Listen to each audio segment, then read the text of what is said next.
जालिम हैं ये मौलवी, इन्होंने उम्मत को जुदा कर दिया, इन्होंने मुसलमानों को आपस में लड़ा दिया।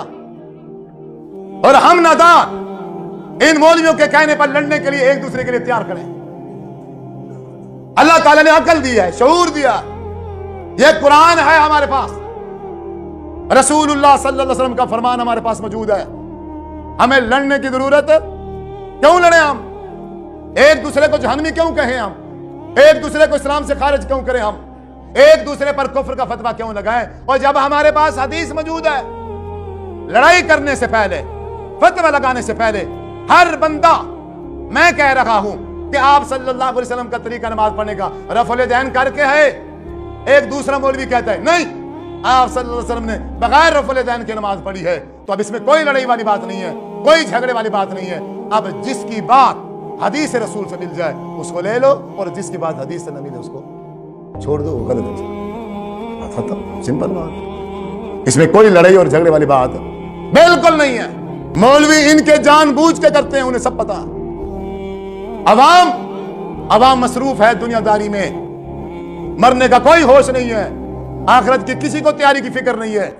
ये सब कोई बंदा भी थोड़ी देर ठहर के, थोड़ा सा वक्त निकाल के, इतनी अहम इबादत, अहम नमाज के जिसके बगैर इंसान का कोई अल्लाह का अमल काबिल कबूल नहीं होता, उस नमाज को हदीस खोल के चेक करने के लिए कोई तैयारी नहीं। इतने सुस्त मुसलमान, इतने गाफिल मुसलमान हमने नहीं देखे, तारीख में नहीं। आज 1400 साल के बाद आज मुसलमानों की ये हालत और कैफियत हो गई है। मस्जिद में 5 बार आ रहे हैं, एक दिन में मस्जिद में 5 बार आ रहे हैं, उसी इमाम के पीछे नमाज भी पढ़ रहे हैं। ओ भाई, किसी एक नमाज के टाइम सिर्फ 5-10 मिनट के लिए बैठ जाओ, उसी मौलवी साहब से जहां जा रहे हो उसे कह दो भाई आप खड़े हो जाएं, आप हदीस उठाएं, मुझे दिखाएं कि आप सल्लल्लाहु अलैहि वसल्लम ने नमाज कैसे पढ़ी।